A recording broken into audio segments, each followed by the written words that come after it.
It's only entertainment.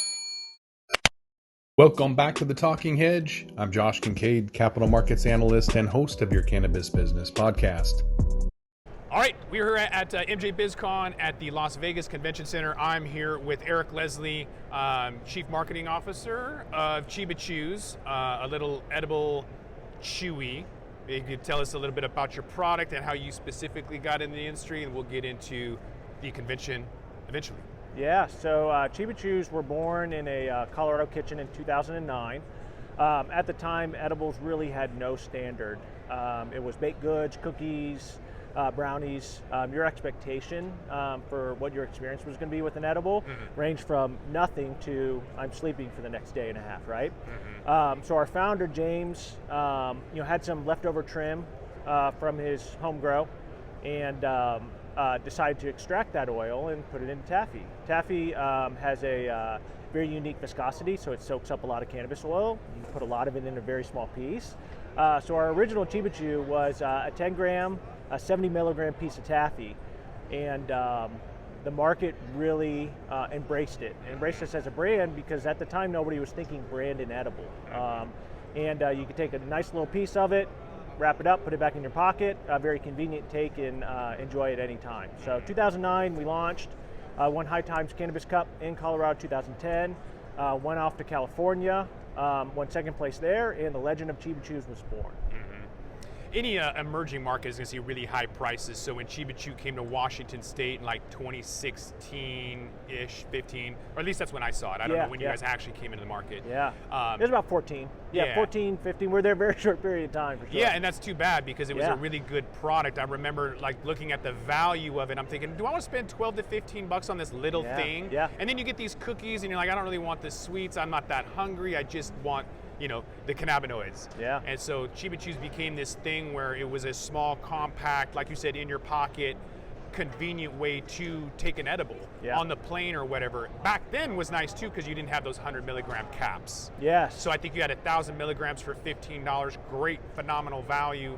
How are you seeing your products sell now during the pandemic? We saw a lot of people cutting back on consumption, or not consumption, excuse me, combustion. Yeah. So they weren't smoking. The vape gate happened around the same time with vitamin C acetate, and that kind of led this charge into edibles. Can you kind of talk us through how that propelled you? Because I haven't seen you since you left Washington. Maybe you could kind of tell us why. Yeah. So great lesson in Washington. The ownership group is small. There's 3 of us. We've been together since the beginning. We're self-funded. No even lines of credit for the business. And you don't know what you don't know. So as soon as we had this great success in Colorado, Washington was actually one of the very first markets we went to. We looked at California. We were kind of dabbling over there. We went to Washington with our Colorado partner. Partnerships matter. And while we were running really fast at the time, we had to stop and say, this doesn't fit how we're trying to grow. And so Washington, we had to take a step back because that partner was also our distribution partner in Colorado. The relationship wasn't working any longer, so we had to pull out of Washington, unfortunately. We love the market, it's just at the time you couldn't scale. And now Washington, I think it is, you gotta have 100% ownership, right, in that market in order to launch a brand there, is that correct? You can only have 10% ownership from out of state. Gotcha. That's the limitation. So that we've looked at re-entering Washington, but the structure has to make sense. At the time, we were ahead of the curve because we actually were licensing the business in Colorado to an operator, and the industry couldn't keep up with it, right? So we were one of the first edible brands to build that licensing model, but we're so small.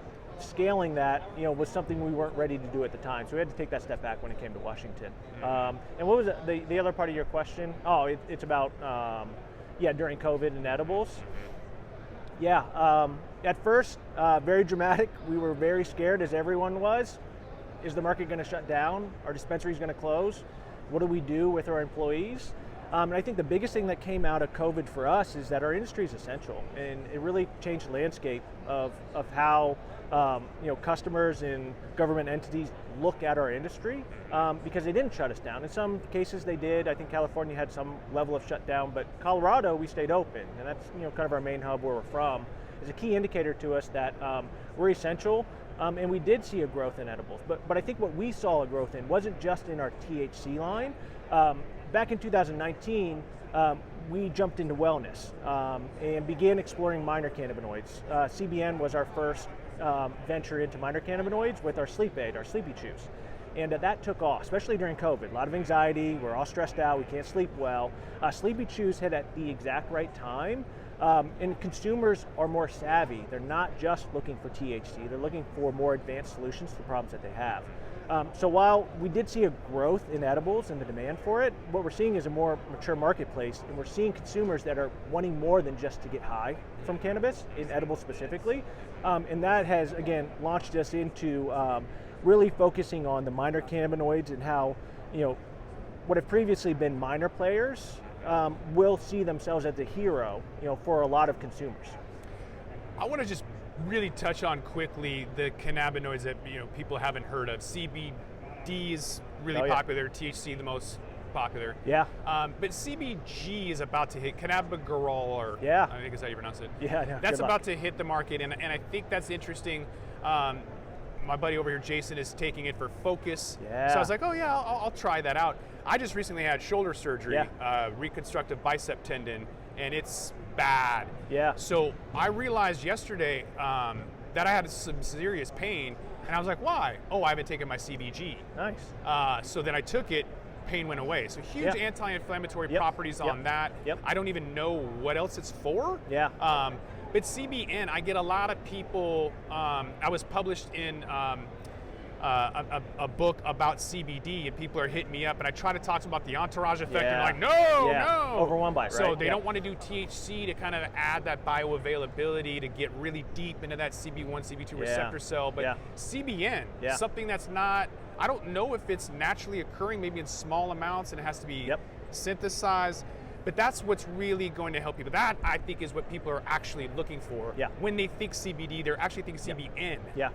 And So- CBG, 100% CBG. Yep. Yes. So maybe you could talk a little bit about that and the success you've had around nighttime, because people really, like last night, I left the party at 11. I didn't get to bed till 1. Yeah. My mind's racing. Yeah. I'm thinking about talking to you today.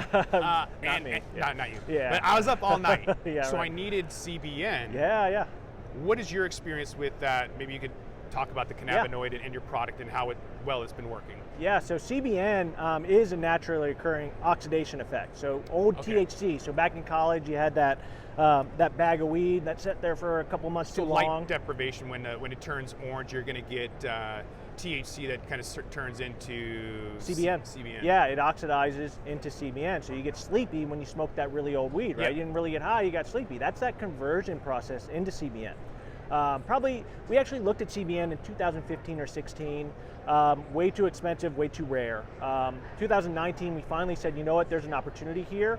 And we decided to enter the market very high price on CBN. Within 2 years, the price of CBN has dropped down to be just as competitive as THC because supply and demand, right?